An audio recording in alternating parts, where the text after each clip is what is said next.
Join me today where I divulge the secrets to making the most tender and fluffy donuts. I'm Kat, owner of Charmin Chic Baking, and welcome to my channel. Secret number 1 is using a combination of both cake and pastry flour along with bread flour for a softer dough. Secret number 2 is using mashed potatoes to make the dough tender. There's some speculation that Krispy Kreme uses potatoes in their dough, but I can't confirm that. And secret number 3 is adding a little bit of vodka so that the donuts absorb less oil, thereby making them less greasy. The rest of the ingredients are straightforward with the quantities listed in the description below. We're going to start by mixing the dried ingredients together in a large bowl. As always, I use a whisk to break down the lumps of flour.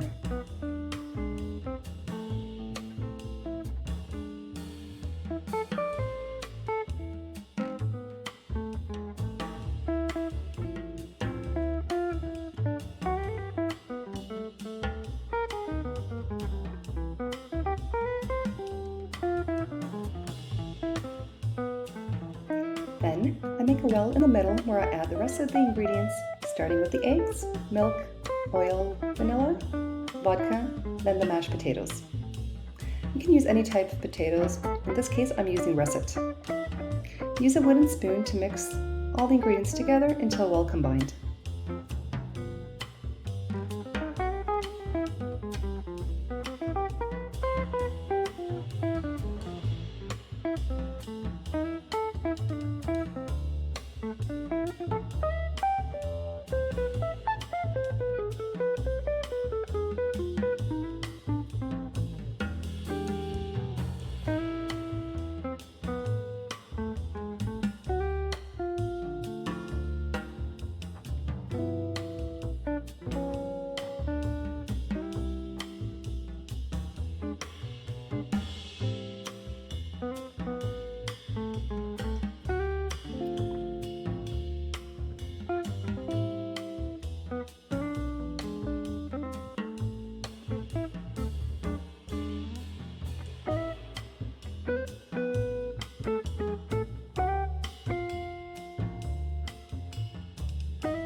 Turn the mixture over onto your work surface and start kneading the dough. Don't add any extra flour.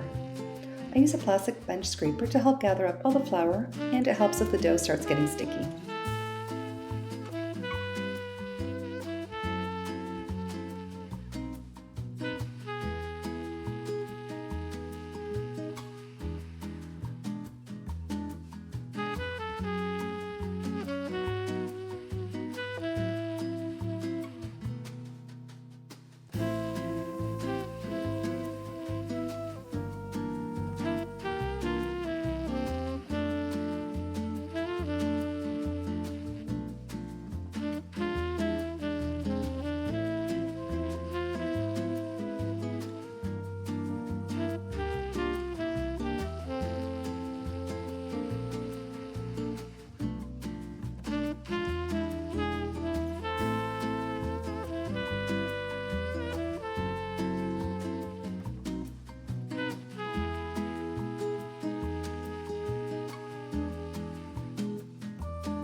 Knead the dough for about 10 minutes until smooth, then place in a greased bowl.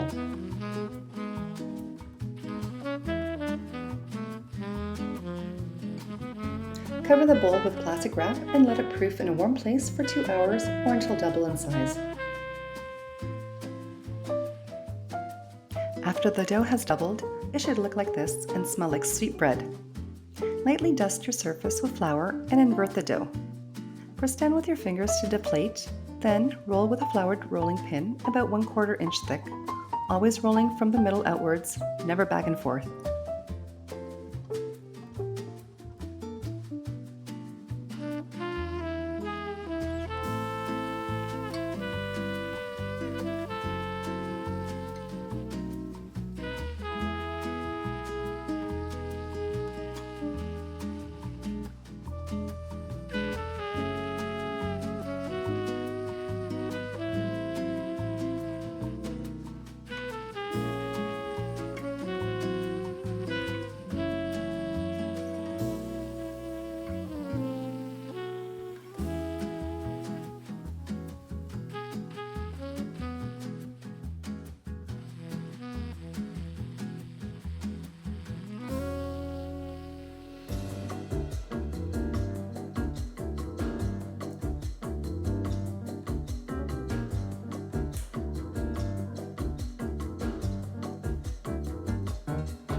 Use a donut cutter or a circle cutter which is first dipped in flour. I use the flour that's on my counter and do this with each cut to prevent the dough from sticking. You can make the donuts with or without holes that you can then fill with jam, cream, or Nutella.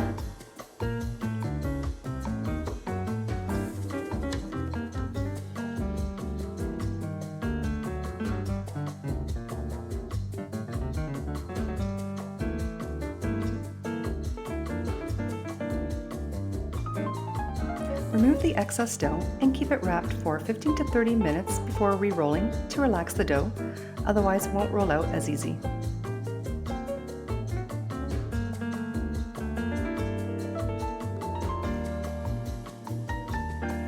Place the donuts on parchment squares using an offset spatula to help release them from the counter. Putting them on parchment is going to help you when you go to fry the donuts.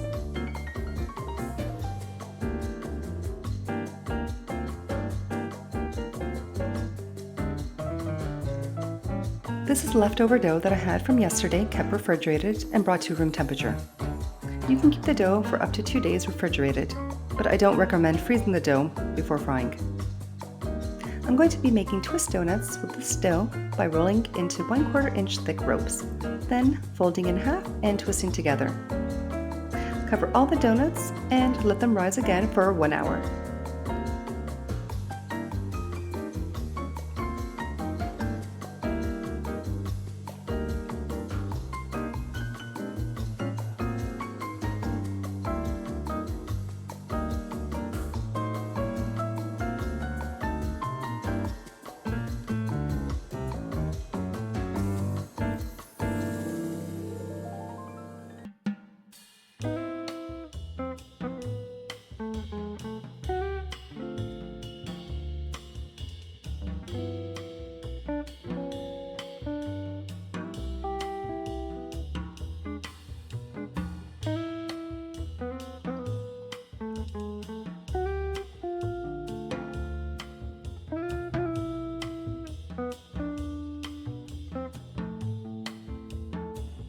After an hour, the donuts will be puffy.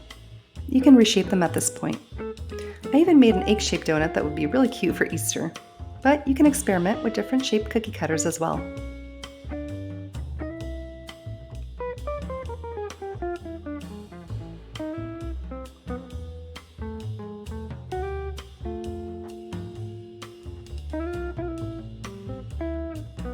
To fry the donuts, I use canola oil, but you can also use Crisco or just regular vegetable oil. Make sure the oil is between 360 and 375 degrees Fahrenheit. Then, place the donuts upside down with a parchment paper and fry on both sides until light to medium brown. The parchment paper will peel off easily during frying, and you'll less likely risk burning your hands. These donuts will be really puffy. Let them dry on paper towels until completely cool.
To make cinnamon sugar donuts, combine 1 cup of granulated sugar with 1 teaspoon of cinnamon and dip the donuts while warm but not hot, otherwise the sugar will melt.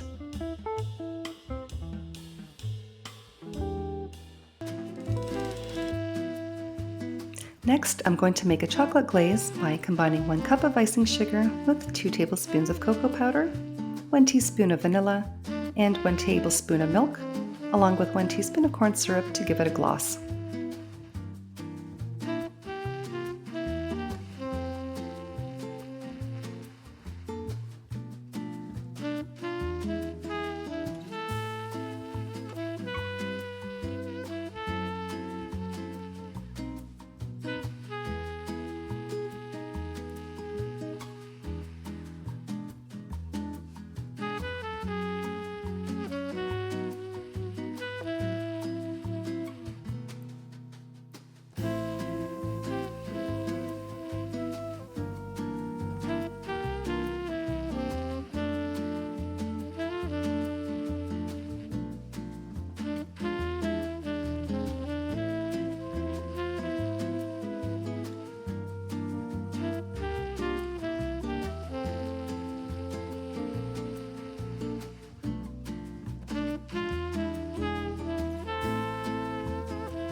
I'm adding another tablespoon of milk to make it a little thinner, but you don't want it too thin, otherwise the icing will drip all over.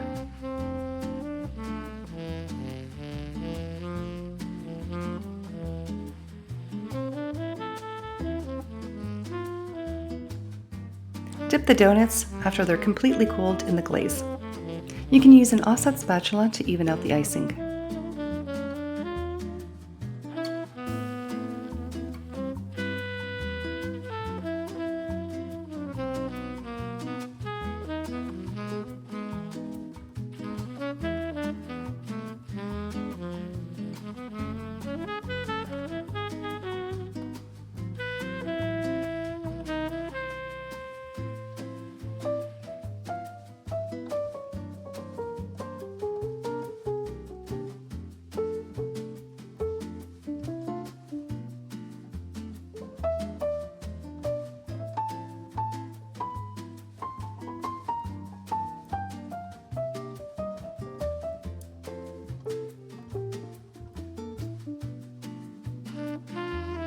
Here I have some donuts with powdered sugar, cinnamon sugar, and chocolate glaze.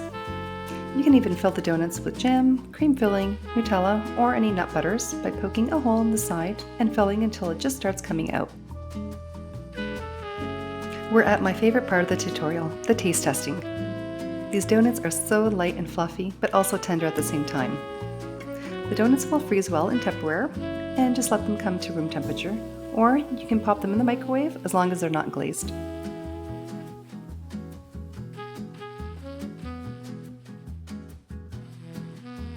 I hope you enjoyed this tutorial.